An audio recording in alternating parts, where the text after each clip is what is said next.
এই 25 বছরে পাপগুলো কি করা হয়েছে, কোনো একটা পাপ বাকি আছে কিনা যা করা হয় নাই। 25 ইয়ার্সের মধ্যে অনেকেই জিনা করেছে, অনেকেই। আমি আপনাদের কথা বলছি না, এভারেজ আমি পুরো বাংলাদেশের ইয়াং জেনারেশনের কথা বলছি। 25 বছরের ইয়াং এই প্রজন্মটা, এই লেটেস্ট যে প্রজন্মটা, এদের অনেকেই জেনা করেছে, বিবাহ বহির্ভূত সম্পর্ক। এবং আমরা এখন জেনাকে অনেক সময় উস্কেও দেই, আমরা অনেক সময় এটাকে প্রমোটও করি, আমরা এটাকে ফ্যাশনও মনে করি। কারণ আমাদের ঢাকায় মানুষ বলে যে তোর গার্লফ্রেন্ড নাই, এটাই হচ্ছে ওদের কাছে অবাক করা বিষয়। সবাই ঘুরে, ঈদের দিন তুই ঘুরতে পারিস না? আমাদের ফ্যামিলির মধ্যে একজন বলতেছে তার মেয়েকে, সবাই ঈদের দিনে বাইরে যায়, তুই যেতে পারস না? ঢাকায় এভাবে কথা বলে। তার মানে এটাই ফ্যাশন, মানে আমরা জেনাকে উস্কেও দিচ্ছি। তার মানে 25 বছর আমরা অনেকে জেনাও করেছি। মাদকের সাথে সম্পৃক্ত কত পার্সেন্ট ইয়াং জেনারেশনে আমাদের দেশে? ক্যালকুলেট করেন, আপনি গুগল করেন, দেখেন কত পার্সেন্ট আমাদের দেশে মাদক সেবন করে। ইভেন এখন কিশোর গ্যাং বের হয়েছে, কিশোর গ্যাংয়ে অনেক যুবকরা যায়, অনেকে রাস্তাঘাটে মারামারি করে, অনেকে পলিটিক্যাল দলাদলির মধ্যেও আছেন অনেকেই, এবং এখানে ভাই ভাই রক্ত ঝরাই আমরা। উভয় মুসলিম, কিন্তু উভয় মুসলিম, জুমার দিন একসাথে নামাজ পড়ে। তাহলে এটা কোন দর্শন যেটা আমার ভাইকে শত্রু বানিয়ে দিল, আর পশ্চিমারা গাছের আড়ালে বসে বসে হাসছে? কারণ এই দর্শনগুলো তো ওরাই দিয়েছে। তো 25 বছরের পাপগুলো একটু ক্যালকুলেট করি। প্রিয় দিনী বোন, একটু হিসাব করবেন যে 25 বছর আপনি কতদিন পর্দা করেছেন, কত 25,000 মানুষ আপনার চেহারা দেখেছে কিনা, এই 25 বছরে কত হাজার মানুষ আপনার চেহারা দেখেছে। আর ছেলেরা আপনাকে দেখলে কখনো চেহারা সুরত দেখে না। বেগানা নারীর দিকে একটা ছেলে যখন তাকায় এবং সেক্সুয়াল ডিজায়ার নিয়ে তাকায়, তখন সে চোখ দিয়ে তাকে রেপ করে। ভেরি সরি টু সে যে আপনি প্রচুর চোখ দিয়ে রেপড হয়েছেন প্রিয় দিনী বোন। অনেকেই আপনাকে চোখ দিয়ে রেপ করেছে, আপনি বুঝতেই পারেন নাই। তো এই 25 ইয়ার্স আমরা অনেক কিছুই করেছি, অনেক কিছুই করি নাই। এখন একটু আজকে সাদা একটা কাগজ নিয়ে আমরা একটা হিসাব করব যে আমরা 25 বছরে কী করেছি, কী করি নাই, কী পাপ করেছি, কী করি নাই, কী পুণ্য করেছি, কী করি নাই। আমি আগে মনে করতাম যে একটা খালেস তওবা ইনশাআল্লাহ আল্লাহ পাক সব মাফ করে দিবেন। আসলে আল্লাহ পাক মাফ করেই দিবেন, কিন্তু ভিতর থেকে স্যাটিসফাই হতে পারবেন না আপনি।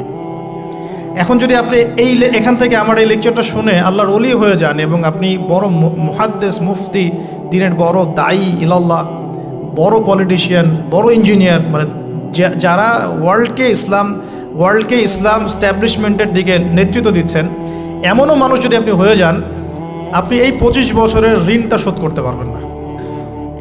এই 25 বছরের ঋণ আপনাকে প্রতিনিয়তই ভিতরে ধুকিয়ে মারবে আর কি, যেটা আমাদেরকেও মারে ভিতর থেকে। যে আমরা যদি আগে থেকে বিষয়গুলো বুঝতাম, যদি আরও আগে থেকে স্টাডি করতে পারতাম, আরও বেশি যদি আমি আলেম ওলামার সাথে মিশতে পারতাম, আরও যদি বেশি গভীরে যেতে পারতাম, তাহলে কতই না ভালো হতো। তো আমি আশা করি কথাগুলো আপনাদের কলিজায় পৌঁছাবে ইনশাআল্লাহ। এখন লাইফের এটা সবচেয়ে ভাইটাল পার্ট। এই সম্পর্কে আমি জাস্ট 2টা হাদিস বলে আস্তে আস্তে কনক্লুশনের দিকে যাচ্ছি। নবী সাল্লাল্লাহু আলাইহি ওয়াসাল্লাম বলছেন যে 7 শ্রেণীর মানুষকে আল্লাহ পাক কিয়ামতের দিনে আরশের ছায়া দিবেন। কত শ্রেণী ভাই?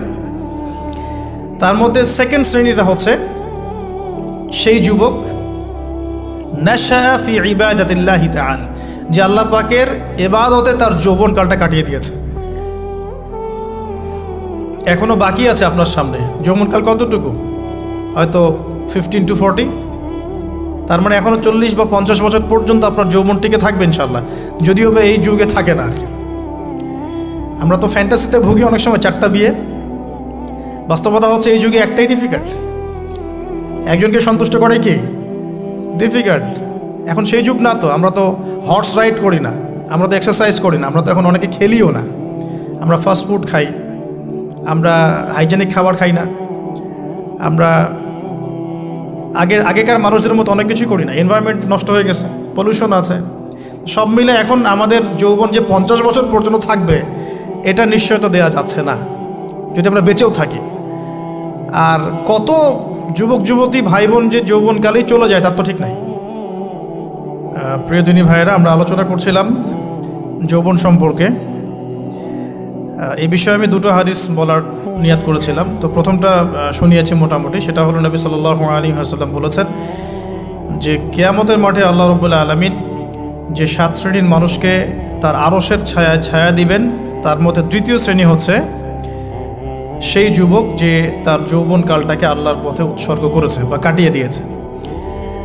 আরেকটা হাদিস যেটা বলতে চাচ্ছিলাম সেটা হলো, কিয়ামতের মাঠে 5টা প্রশ্ন হবে, স্পেশাল 5টা প্রশ্ন, যে 5টা প্রশ্নের উত্তর না দেয়া পর্যন্ত কাউকে ছাড়া হবে না। তার মধ্যে প্রথম প্রশ্নটাই হচ্ছে তোমার জীবন কোন কাজে কাটিয়েছো, এবং দ্বিতীয় প্রশ্ন হচ্ছে তোমার যৌবন কোন কাজে কাটিয়েছো। সো আমি বলছিলাম আপনাদেরকে যে যৌবনকালটাকে যদি আমরা আল্লাহর পথে কাটাতে পারি, ইনশাআল্লাহ তাআলা আমাদের এই যে উদ্দেশ্যটা, যে নিজেরা দিন পালন করব, নিজের পরিবারের মধ্যে প্রতিষ্ঠা করব, আমাদের সমাজে দিন ইসলামের দাওয়াতি কাজ করব, যেখানেই থাকি সৎ থাকব, একদিন ইনশাআল্লাহ দিন আবার বিজয়ী হবে, এই যে স্বপ্নগুলো, এগুলো বাস্তবায়িত হবে ইনশাআল্লাহ তখনই যখন আমরা নিজেরা পরিবর্তিত হয়ে সমাজের জন্য ভালো কিছু বয়ে নিয়ে আসবো ইনশাআল্লাহ।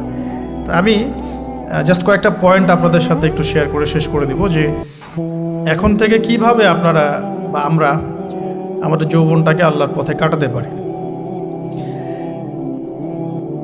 প্রথম যে পয়েন্টটা আমি লিখে নিয়ে এসেছি সেটা হলো, আমি একটু বলেওছিলাম যে আমাদের নিজস্ব খসড়া একটা আমলনামা তৈরি করতে হবে আর কি। আজকে আমরা সেটা করতে পারি বাসায় গিয়ে, যে আমরা যদি আমাদের গড় আয়ু হয় 60 বছর, তাহলে আমরা এখন কতটুকু সময় পেতে পারি, আর এই সময়টুকুর মধ্যে আমাদের টার্গেট কি, আমরা আসলে কী চাচ্ছি, কী অ্যাচিভ করতে চাই, যা চলে গেছে এই সময়টুকুর মধ্যে আমরা কিভাবে আল্লাহর রহমত পাবো, ক্ষমা পাবো কিভাবে। যা চলে গেছে এর মধ্যে অনেক নামাজ কাজা থাকতে পারে, রোজা কাজা থাকতে পারে। অনেক সময় এমন হতে পারে যে আমরা অন্যের হকও নষ্ট করেছি। প্রথম যে কাজটা করা উচিত সেটা হলো খালেস তওবা। 1 নাম্বার তাহলে আমরা বলতে পারি, যদি আমরা এখন সংকটগুলো চিহ্নিত করে সমাধানের পথে হাঁটতে চাই, তাহলে আমাদের যৌবনটা আল্লাহর পথে উৎসর্গ করা ছাড়া কোনো অপশন নাই। উৎসর্গ বলতে আমি বোঝাচ্ছি কাটিয়ে দেয়া, আল্লাহর ইবাদত করে কাটিয়ে দেওয়ার কোনো বিকল্প নাই। তার জন্য প্রথমত আমাদের নিজেদের জীবনের কৃতকর্মগুলোর হিসাব নিকাশ মেলাতে হবে, 1 নাম্বার। আর 2 নাম্বার হচ্ছে বিশুদ্ধ তওবা করে আল্লাহর পথে ফিরে আসতে হবে। বিশুদ্ধ তওবা কিভাবে করব এটা আমরা অনেকে বুঝি না। অনেকে মনে করি যে মুখ দিয়ে জাস্ট আস্তাগফিরুল্লাহ বললেই হয়তো তওবা হয়ে যায়। বিষয়টা এমন নয়। বিশুদ্ধ তওবা হচ্ছে আপনি আল্লাহর দিকে পরিপূর্ণ অভিমুখী হবেন, রুজু করবেন, এর নাম হলো বিশুদ্ধ তওবা। যে পাপগুলো করেছি এগুলোর জন্য ক্ষমা চাওয়া, এই পাপগুলো কোনোদিন করব না এরকম প্রত্যয় ব্যক্ত করা, আর যদি অন্যের সাথে সম্পৃক্ত কোনো হক থেকে থাকে সেটা ফেরত দেওয়া। তো আমরা আজকে গিয়ে সুন্দর করে ওযু করে 2 রাকাত নামাজ পড়তে পারি। 2 রাকাত নামাজ পড়ে আমরা আল্লাহকে বলতে পারি যে আস্তাগফিরুল্লাহাল্লাযী লা ইলাহা ইল্লা হুয়াল হাইয়ুল কাইয়্যুম ওয়া আতুবু ইলাইহি। আল্লাহ, আমি আমার জীবনের এই যে একটা বড় সময় তোমার থেকে দূরে ছিলাম, নামাজ কাজা হয়েছে, রোজা কাজা হয়ে গেছে, চোখের হেফাজত হয় নাই, জিনা হয়ে গেছে নাউযুবিল্লাহ, মাদকের সাথে সম্পৃক্ত ছিলাম নাউযুবিল্লাহ, আমরা মিউজিক্যাল ইনস্ট্রুমেন্ট প্লে করেছি, ইত্যাদি ইত্যাদি। এগুলো থেকে আল্লাহ আমরা আজকে তোমার কাছে তওবা করছি, ক্ষমা চাচ্ছি, এবং আগামী দিনগুলোতে তোমার হুকুম আহকাম মেনে চলার তৌফিক চাচ্ছি। 2টো জিনিস খুব প্রয়োজন, একটা হলো তৌফিক, একটা হলো দোয়া। আপনার প্রচেষ্টা আল্লাহর কাছে দোয়া করতে থাকা এবং আল্লাহর কাছে তৌফিক কামনা করতে থাকা। আল্লাহ পাক যাকে ইচ্ছা তাকে তৌফিক দিয়ে থাকেন। আল্লাহ রাব্বুল আলামিন যাকে ইচ্ছা তাকে তৌফিক দিয়ে থাকেন। যে আল্লাহর কাছে যত বেশি চাইবে আল্লাহ পাক তত বেশি দিবেন ইনশাআল্লাহ। তো এই জন্য চেয়ে নিতে হবে, প্রথমত চেয়ে নেবেন যে আল্লাহ আপনি আমাকে তৌফিক দিন, যাতে করে আমি আমার পুরো জীবনটাকে আপনার ইবাদতে কাটাতে পারি, আরও সে ছায়া পেতে পারি। আল্লাহ কবুল করুন, আমিন। এখন ইস্তেগফার করার পর যার যার হক তাকে তাকে ফিরিয়ে দেওয়া উচিত। যদি আপনি বা আমি, আল্লাহ না করুক, কারো হক নষ্ট করে থাকি, সেটা ফিরিয়ে দিতে হবে। এই হক নষ্ট ফিরিয়ে দেওয়ার মানে এটা নয় যে গার্লফ্রেন্ডকে কথা দিয়েছিলেন বিয়ে করবেন, সেখান থেকে ফিরে আসা যাবে না, ব্যাপারটা কিন্তু এমন নয় আর কি। এরকমও প্রশ্ন আমাদের কাছে অনেকে করেছেন যে আমি তো আমার গার্লফ্রেন্ডকে কথা দিয়েছিলাম যে আমি তোমাকে ছাড়া আর কাউকে বিয়ে করব না, তো এখন কি আমি ফিরে আসলে, তওবা করে ফিরে আসলে কি এর জন্য আল্লাহ আমাকে ধরবেন কিনা? মনে রাখবেন, শয়তান হচ্ছে এই পৃথিবীর সবচাইতে ইন্টেলেকচুয়াল প্রাণী। সিরিয়াসলি, ও যে এত বেশি স্মার্ট যেটা আমাদের চিন্তারও বাইরে, চিন্তার বাইরে। যখন শয়তান সরাসরি মানুষকে পথভ্রষ্ট করতে ব্যর্থ হয়, তখন কিছু নেক সুরত ধারণ করে। দিনী ভাই দিনী বোন, এটা নেক সুরত, ঠিক আছে। তারপরে দাড়ি টুপিওয়ালা মানুষের মধ্যে এটা ঢুকিয়ে দেওয়া যে আমি তো অনেক আবেদ মানুষ, পরহেজগার, ওরা তো ককরোচ। দেখবেন বেশি না, 1 মাস যদি কেউ নামাজ পড়ে, 1 মাসে 10টা বই পড়াশোনা করে, ইসলাম সম্পর্কে একটু ঘাটাঘাটি করা শুরু করে, অন্যদের সাথে কথা বলার ক্ষেত্রে তার যে বডি ল্যাঙ্গুয়েজ, এটা খেয়াল করবেন। শয়তান কিন্তু অনেক স্মার্ট, এভাবে শয়তান অনেকভাবে মানুষকে প্রতারিত করতে পারে। সো শয়তানের নেক্সট শুরুতে ধোকায় পা দিবেন না। আল্লাহ পাক আমাদের সবাইকে হেফাজত করুন, আমিন। খুব ভালো একটা কাজ করছি মনে করেন, একটা বড় প্রজেক্ট করছি সারা বাংলাদেশ ব্যাপী, একটু মনের মধ্যে ঢুকিয়ে দিল যে মানুষ তো দেখুক, মানুষ ভালো বলুক, যথেষ্ট আমল ধ্বংস হওয়ার জন্য। এতটুকু যথেষ্ট আমল ধ্বংস হয়ে যাওয়ার জন্য। আল্লাহ মাফ করুক আমাদেরকে। তো প্রথমে প্রিয় ভাই, তওবা করে ফিরে আসা, যার যার হক তাকে তাকে ফেরত দিয়ে দেওয়া। এরপরের সবচাইতে ইম্পর্ট্যান্ট জায়গাটাই হচ্ছে ইলম অর্জন করা। যেখানে আছেন সেখানেই থাকবেন, মানে যে প্রতিষ্ঠানে যে সাবজেক্টে পড়ছেন, এখন আপনাদের প্রায় জীবনের 20টা বছর চলে গেছে। এখন সবার পক্ষে আবার ইউটার্ন করে 0 থেকে স্টার্ট করা পসিবল না, এবং এটা বুদ্ধিমানের কাজও হবে না। এটা বুদ্ধিমানের কাজও হবে না। ওই সেকশনে যারা আছেন তাদের সংখ্যা কিন্তু প্রচুর, যারা দিনী লাইনে পড়াশোনা করছেন, ঠিক আছে। আল্লাহ চাইলে তাদের মধ্য থেকেই ইনশাআল্লাহ এমন অনেক বড় বড় মুফতি, মুহাদ্দিস, ইমাম তৈরি হবেন, যারা ধর্মীয় অঙ্গনে নেতৃত্ব দিবেন ইনশাআল্লাহ। আর যদি দেখা যায় তারা তাদের দায়িত্ব পালন না করেন, তখন আল্লাহ পাক জেনারেল থেকে মানুষ উঠায় নিয়ে আসবেন। এটা আল্লাহ পাকের কৌশল, আল্লাহ পাক করতে পারেন। এখন আপনি কি করবেন? যেহেতু আপনারা 20-25 বছর পার করে আসছেন, যে সাবজেক্টে পড়ছেন কন্টিনিউ করতে থাকবেন। যদি এনভায়রনমেন্ট থাকে ফ্রি মিক্সিংয়ের, এখানে আপনি আপনার চোখকে হেফাজত করার চেষ্টা করবেন সর্বোচ্চ। এ ব্যাপারে আমি একটা বই সাজেস্ট করি। এই বইটা পড়লে ইনশাআল্লাহ আপনার অন্তরের মধ্যে এই বিষয়গুলো কমে আসবে ইনশাআল্লাহ। সেটা হলো তাসকিয়া, ও আরেক নামে এসেছে, সেটা হলো তাসাউফ ও আত্মশুদ্ধি।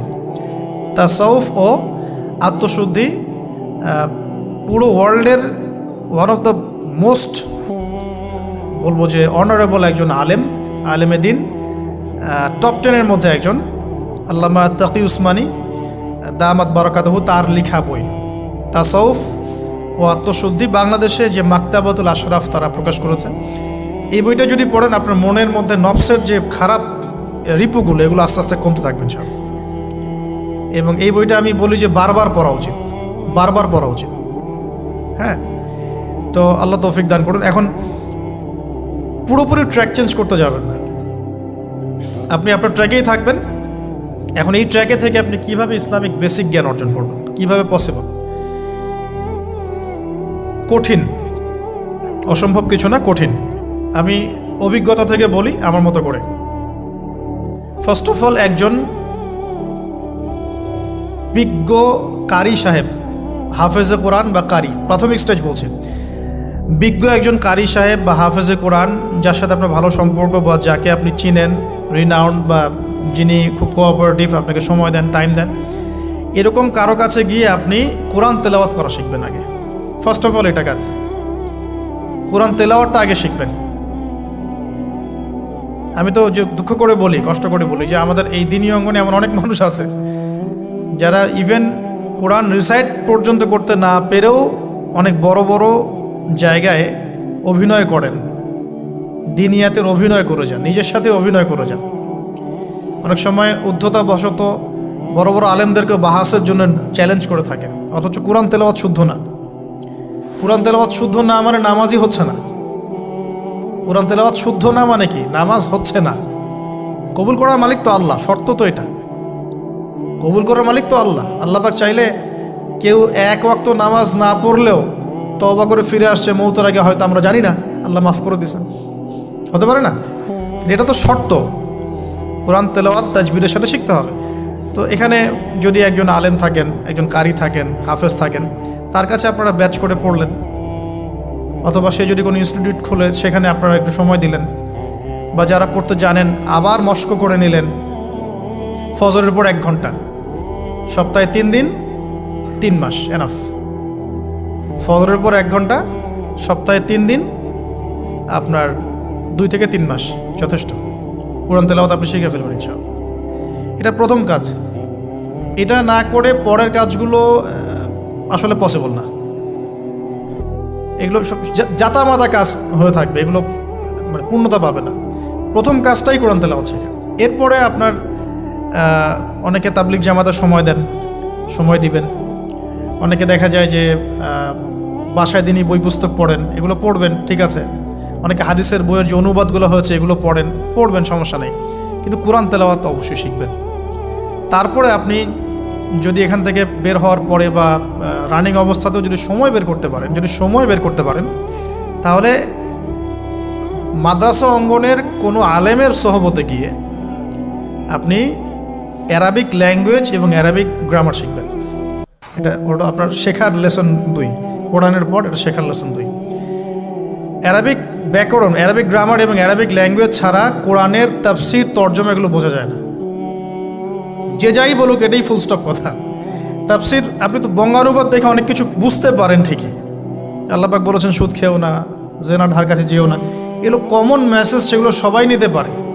একজন অমুসলিম ভাইও ওইটা যদি বাংলা পড়তে পারে, সেও বুঝতে পারবে কি বলতে যাচ্ছেন আল্লাহ পাক। অ্যারাবিক ল্যাঙ্গুয়েজ, অ্যারাবিক গ্রামারের ভিতরে না ঢুকলে আপনি কোরআনের ভাষাটাকে ধরতে পারবেন না। আল্লাহ পাকের যে মানে ঐশী গ্রন্থের বালাগাত, এটা আপনি বুঝতে পারবেন না। তো এই জন্যে এটা তো সিম্পল এক্সাম্পল। আমরা যদি এখানকার ল্যাঙ্গুয়েজ কি বইগুলোর, ইংরেজি না বাংলা? ইংলিশ। মাশাআল্লাহ, ইংলিশ ল্যাঙ্গুয়েজ যদি না জানতাম, আমি কি এখানে পরীক্ষা অ্যাটেন্ড করতে পারতাম? আমি তো ওই টপিকটাই বুঝবো না, কোন টপিক আলোচনা হচ্ছে, স্যার কী পড়াচ্ছেন। আমার তো ইংরেজি গ্রামারের এবং ইংরেজি ল্যাঙ্গুয়েজটিক আমার কোনো দক্ষতা নাই। তাহলে আমি কীভাবে ওই চ্যাপ্টার 1, চ্যাপ্টার 2, চ্যাপ্টার 3, এই টপিক ওই টপিক কেমন করে বুঝতে পারি? সিমিলার এখানে কোরআনের ক্ষেত্রে যদি আপনি ল্যাঙ্গুয়েজগুলো না জানেন এবং গ্রামারটা না বোঝেন, তাহলে কোন সূরার ভিতরে কি গভীর মর্ম, এগুলো আপনি ধরতে পারবেন। ভাষা একটা অর্থ বুঝতে পারবেন। ভাষা অর্থ পরীক্ষায় পাশ করাতে পারে, কিন্তু A+, গোল্ডেন A+ আনতে পারে না। আশা করি আপনি বুঝতে পারছেন যে আমি কী বলতে যাচ্ছি। তো এটার জন্যে এখন এক্সাম্পল বুঝে নেন। এই যে এখানে ইংরেজি ল্যাঙ্গুয়েজ পড়ছেন, ওই ল্যাঙ্গুয়েজের উপরে বেস করে আপনি বইগুলো শেষ করছেন, এটা কি ওস্তাদ ছাড়া করছেন, ওস্তাদ সহ করছেন? টিচার লাগে না? সেম জিনিস। কোরআনের ভাষা শিখতে হলেও, গ্রামার শিখতে হলেও এরকম কিছু ওলামায়ে কেরাম আপনাকে খুঁজে বের করতে হবে। এখন ওলামায়ে কেরামরা কিন্তু অনেক ব্যস্ত, অনেকের অনেক কাজ থাকে, অনেকের মাদ্রাসা থাকে, অনেকের দিদি খেদমত থাকে। এর মধ্যেও আল্লাহর কাছে দোয়া করতে থাকেন, ইনশাল্লাহ আপনাকে আপনার ওস্তাদ আল্লাহ পাঠিয়ে দিবেন ইনশাল্লাহ। আল্লাহ পাক কাউকে ওস্তাদ ছাড়া রাখবেন না। ওস্তাদের কাছে আপনার বিহেভিয়ার কেমন হবে, এখন আপনি টিচারের সাথে যেমন বিহেভিয়ার রাখেন সেরকম। তিনি সবক দিবেন, আপনি সেটা বাসায় কভার করবেন, নতুন পড়া নেবেন, আবার পড়া দিবেন। এইভাবে আস্তে আস্তে 4-5টা ক্লাসিক্যাল অ্যারাবিক গ্রামারের বই যদি কভার করতে পারেন, ইনশাআল্লাহ আপনি কোরআনের এই যে আলহামদুলিল্লাহি রাব্বিল আলামিন পড়ছেন, অর্থটা নিজেই বুঝতে পারবেন। হ্যাঁ, যালিকাল কিতাব লা রাইবা ফিহি হুদাল লিল মুত্তাকিন পড়ছেন, আপনি নিজেই বুঝতে পারবেন যে আল্লাহ পাক কী বলছেন। এই যোগ্যতাটা অর্জন না করলে সত্যিকার অর্থে আমরা যে কোরআনিক সমাজ যেটা বলি আর কি বড় গলায়, এটা আসলে বাস্তবায়িত হবে না, তা আমার মত। আর এরপরে আপনি আরও উঁচু লেভেলে যদি পড়তে পারেন, যে পড়াশোনা শেষ, আপনার জব সেকশন নিশ্চিত, আপনার সময় আছে মাশাআল্লাহ, এখন এই সময়ের মধ্যে আপনি চাইলে হাদিসের যে কিতাবগুলো, হাদিসের বেসিক কিতাবগুলো মোতাআলা করতে পারেন। যে কাজটা আমি এখন করছি আর কি, হাদিসের বেসিক কিতাবগুলো আপনি মোতাআলা করতে পারেন। এটার জন্য অ্যারাবিক এবারত পড়ার যোগ্যতা অর্জন করতে হবে। এটা কি জিনিস? এটা হচ্ছে জবর জের পেশ ছাড়া আরবি পড়ার যোগ্যতা। এখন যে কোরআন তেলাওয়াতটা আপনি শিখবেন, সেটা হচ্ছে জবর জের পেশ দেয়া কোরআন আপনি পড়বেন, তাই না? কিন্তু হাদিসের যে বইগুলো আছে, এই বইগুলোর মধ্যে কিন্তু কোনো জবর জের পেশ দেয়া থাকে না। মৌলিক কিতাবের কথা বলছি, মৌলিক যে বইগুলো। অনেকে মনে করেন অনুবাদ করা বইগুলোই মনে হয় মূল বই, এগুলো হচ্ছে ওই বইগুলোর অনুবাদ, আংশিক অনুবাদ, পুরোপুরি অনুবাদ নয়। মূল বইগুলো পড়তে হলে এবারত পড়ার যোগ্যতা অর্জন করতে হবে। এটা level 3, Arabic grammar, Arabic language শেখার পর এই লেভেলে মানুষ যায়। তাহলে একটু ধাপগুলো চিন্তা করতে থাকেন, কোন ধাপে গিয়ে কোন বইগুলো পড়তে হয়। আর অনেক সময় আমরা কি উদ্ধত আচরণটাই না করি হুজুরদের সাথে, আলেমদের সাথে, স্কলারদের সাথে। বিকজ আমাদের সামনে একটা চমৎকার প্ল্যাটফর্ম আছে ফেসবুক, তাই না? এখানে তো মানে রাত দিন, দিন আর রাত, একে রাতকে দিন বানানো যায়, দিনকে রাত বানানো যায়।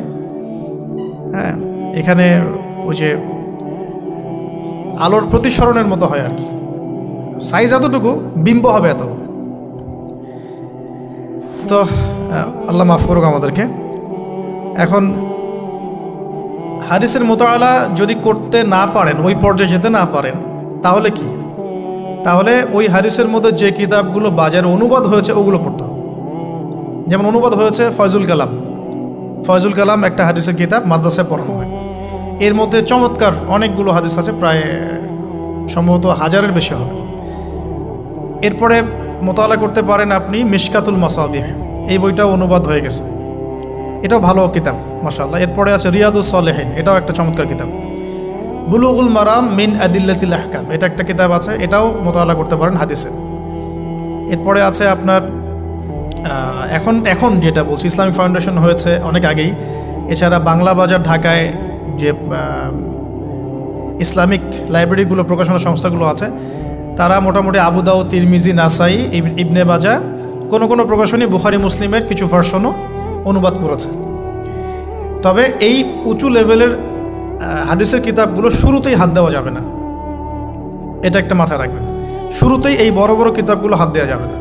প্রথমে মানে আমরা তো আগে এসএসসি ইন্টার পাস করে এখানে আসছি না, নাকি আগে ডাইরেক্ট এখানে পড়তে হয়েছে? একই বিষয়। ওরকম ফয়জুল কালামের মতো বইগুলো আগে পড়তো, ফয়জুল কালাম, আলফিয়াতুল হাদিস, রিয়াদুস সালেহিন, মিশকাত, এগুলো আগে পড়বেন। তারপরে গিয়ে যদি যোগ্যতা হয় ওই বইগুলো হাত দিবেন। তবে অনেক সময় দেখা যাবে একটা হাদিস বুঝতে পারছেন না, কোরআনের আয়াত বুঝতে পারছেন না, ওই অবস্থাতেই ওই হাদিস এবং ওই কোরআনের আয়াতকে রেখে দিবেন। এটাকে নিয়ে কোনো রকমের কনক্লুশনে চলে যাবেন না, আর ওইটাকে নিয়ে প্রচার করতে যাবেন না। বরং এগুলোকে একত্রিত করে সপ্তাহে একদিন আবার আলেমের কাছে চলে গেলেন, ওস্তাদ এগুলো বুঝি নাই, লাস্ট উইকে আমি এগুলো পড়েছি, এটা বুঝি নাই, তিনি বুঝিয়ে দিবেন ইনশাআল্লাহ। এগুলো পড়াশোনা। এর পাশাপাশি আমি বলছি বিষয়ভিত্তিক ইতিহাসের বই চলে আসছে, ইসলামের ইতিহাসের বই চলে আসছে। তারপরে সিরাতের অনেক বই বাজারে চলে আসছে, প্রায় 40-45টা বই পাওয়া যায় সিরাতের এখন বাংলাদেশে। তারপরে ফিকহের অনেক বই অনুবাদ হয়ে গেছে। এছাড়া আকিদার অনেক বই পাওয়া যায়। সবচেয়ে ভালো হয় যে আকিদা তাহাভিয়া বইটা পড়তে পারেন, এই বইটা পড়লে অনেক চমৎকার হবে। এর পাশাপাশি বরেণ্য ওলামায়ে কেরামদের বই পড়বেন। মানে বরেণ্য ওলামায়ে কেরাম কারা? যারা পুরো ইসলামিক বিশ্বে স্বীকৃত, যারা কোনো সাম্প্রদায়িকতা বিলং করেন না, যে আমি এই সম্প্রদায়ের মানুষ, আমি ওই সম্প্রদায়কে মুসলিম মনে করি না, এরকম না। যারা বরেণ্য, রিনাউন্ড ওলামায়ে কেরাম সারা ওয়ার্ল্ডে। এই যে বললাম আল্লামা তাকি উসমানী হাফিজাহুল্লাহ, একজন বরেণ্য আলেম, তার যে কোনো কিতাব চোখ বন্ধ করে পড়তে পারেন, কোনো সমস্যা নেই।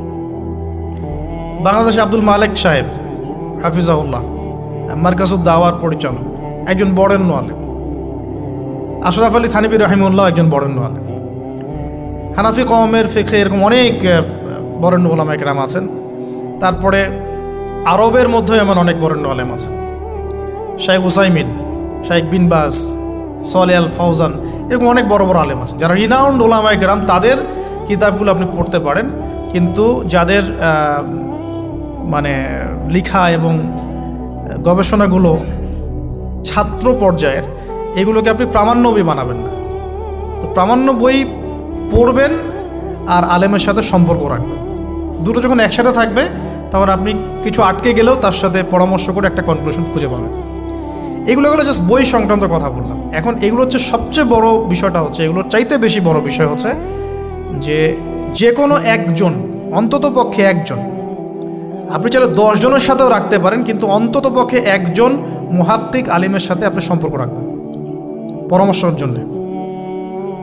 অন্তত পক্ষে একজন মুহাক্কিক আলেমের সাথে, মানে হকপন্থী মুহাক্কিক আলেমের সাথে আপনি সম্পর্ক রেখে চলবেন। এটা অনলাইনের যুগ, এটা তো কিন্তু সহজ।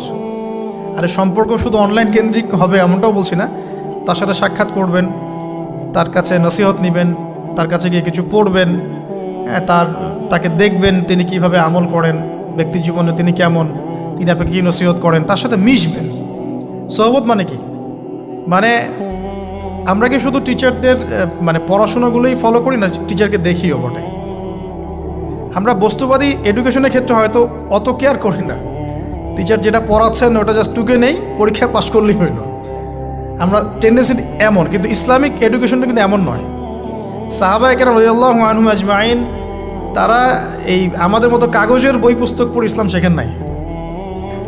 কীভাবে শিখেছেন তাহলে? সরাসরি নবীকে দেখে শিখেছেন। নামাজ পড়তে গিয়েছেন, দেখেছেন নবী কেমন করে নামাজ পড়েন, দেখছেন নবী কেমন করে হাঁটেন, দেখছেন নবী কেমন করে কাপড় পরেন, দেখছেন নবী কেমন করে আতর ইউজ করেন, কেমন করে তিনি হাসেন, কেমন করে মানুষের সাথে মেশেন, হ্যাঁ, কথা বলার সময় কেমন করে মানুষের দিকে তাকান। খুঁটে খুঁটে একটা একটা করে নিয়ে হাদিসের এক একটা অধ্যায় রচিত হয়েছে।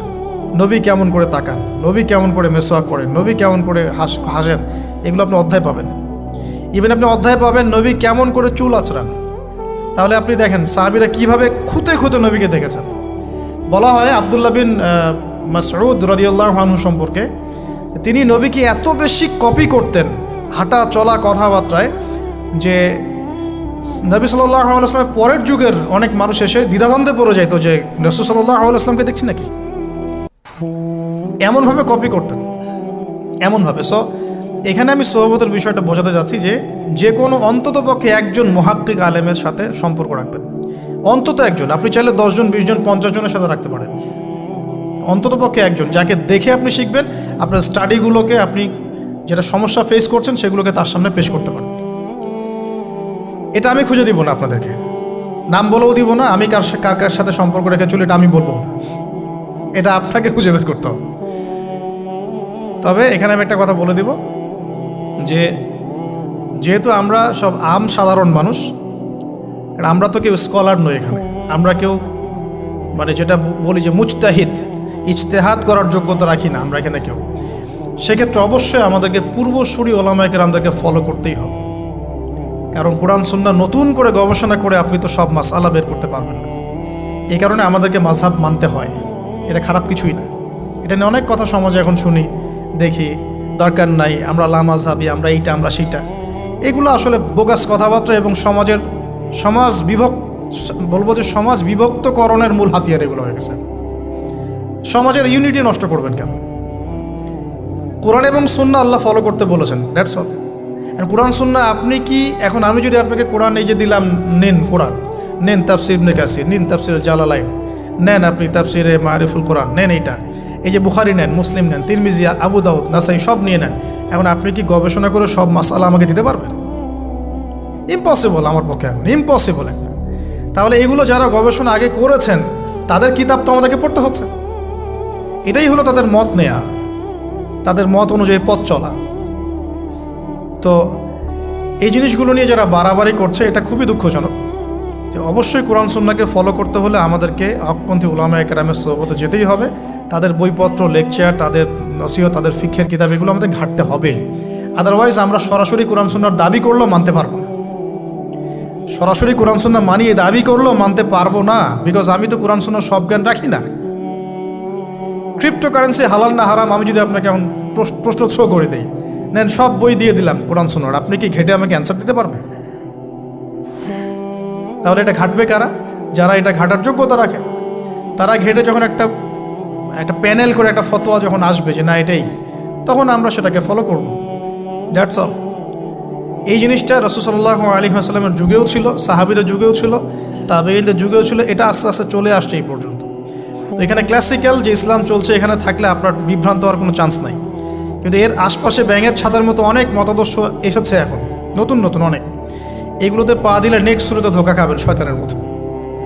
ওই যে বললাম শয়তান নেক্সট শুরুতে ধোকা দেয়, মনে হবে যে আমি তো সরাসরি কোরআন সুন্নাহ ফলো করি। আদতে আপনি কোরআন সুন্নাহই ফলো করছেন না,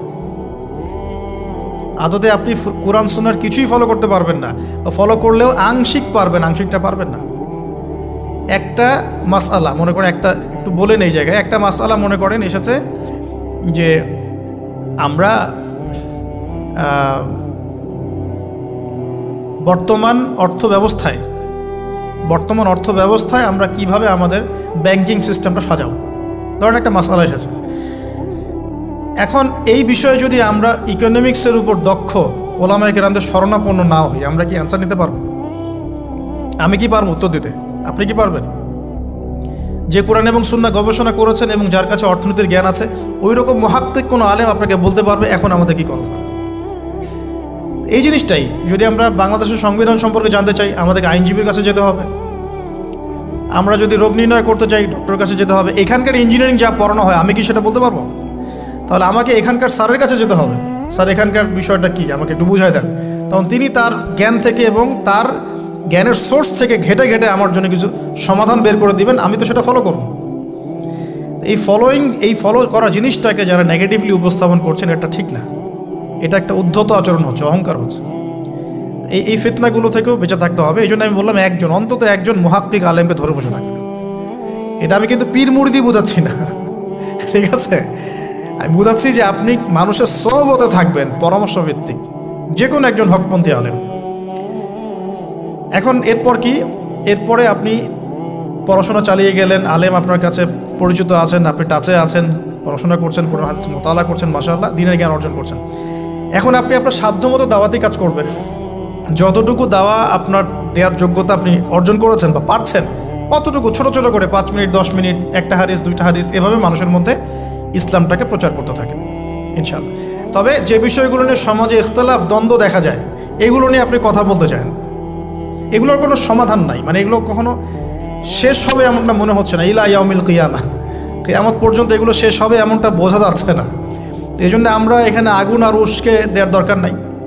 আপনি আপনার কাছে যেটা ভালো লাগে ওই মানহাজ, ওই মাযহাবটা ফলো করতে থাকেন ইনশাআল্লাহ। সাহাবীর যুগ থেকে এরকম ইখতিলাফ কিন্তু ছিল, তাই বলে কেউ কাউকে তারা এরকম তুই কাফের হয়ে গেছিস এরকম কখনো কথা কেউ বলে নাই, যেটা আমাদের পান থেকে চুন খসলে মানুষ বলে দেয়। এরকম জায়গায় যায় না, এটা তাস্কিয়া নষ্ট হয়ে যাবে, আপনার মনের তাস্কিয়া নষ্ট হয়ে যাবে। এখন এরপরে আপনি বা আমি আমাদের কর্মক্ষেত্রটা সাজাবো।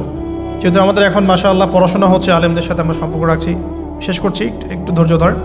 কর্মক্ষেত্রটা আমরা সাজাবো। এখন আপনারা বের হয়ে যাবেন, জবে চলে যাবেন মাশাআল্লাহ। এখানে কি, এখানে এমন একটা বিষয় খুঁজে নেওয়ার চেষ্টা করেন যে আপনার যাতে দুনিয়ার আর্নিংসটাও চলে আসে এবং পরকালেরও কাজ হয়। এক্সাম্পল দিচ্ছি আমি একটা, ধরেন যে আমার 4-5টা মাদ্রাসা আছে, কথার কথা, আমি বিভিন্ন মাদ্রাসায় পড়াই। এখানে কি হচ্ছে, আমি ইলম শিক্ষা দিচ্ছি, আমার নিজের চর্চা থাকছে, আমি সেখান থেকে কিছু হালকা পাতলা কিছু বেতনও পাচ্ছি, আমার পরিবার চলে যাচ্ছে।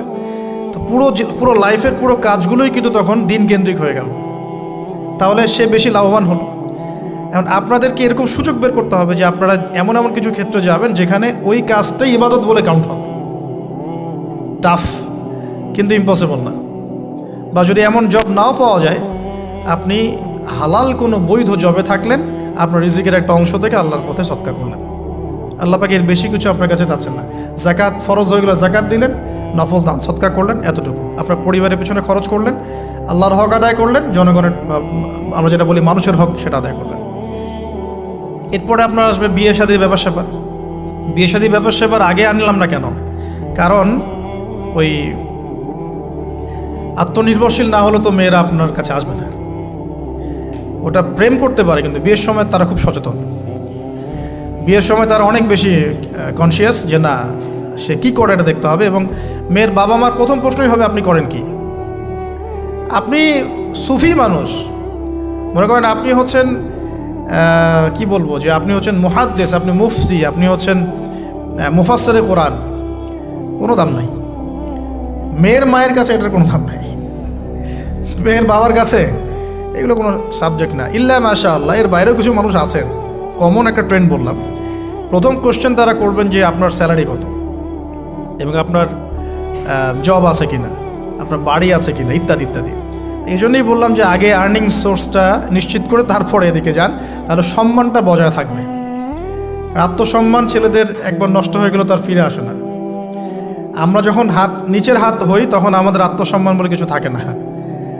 আপনার আর্নিং যদি মাসে 50,000 1 লাখ টাকাও হয়, এই টাকাগুলো কিন্তু খুব বেশি বড় না এখন, কারণ এখন 1,00,000 টাকার মান আর 1,00,000 টাকা নাই, এখন ওটা 50,000 চলে আসছে। আস্তে আস্তে হয়তো আরও কমবে। যারা এগুলো বোঝেন না তারা অযথাই সমালোচনা করেন, কিন্তু আসলে ব্যাপারটা এরকমই হচ্ছে। আমি তাদের হেদায়েতের জন্য দোয়া করি। এখন এইটুকু আর্নিং যদি আপনার হয়, কিন্তু এই আর্নিংয়ে আপনার কারো কাছে হাত পাততে হচ্ছে না, আপনার সম্মান বজায় থাকবে। যখনই আমাদেরকে হাত পাততে হবে আমাদের সম্মানটা কমে যায়। আর যদি কেউ ভুল করে ঘর জামাই হন তাহলে তো অবস্থা খারাপ। ঠিক আছে, তো এই জন্যে আয়ের একটা অংশ নিশ্চিত করতে হবে। এই জন্য একটু সবর করেন। এই সবরের সময়টা কি করবেন? বেশি বেশি ফোন চালাবেন,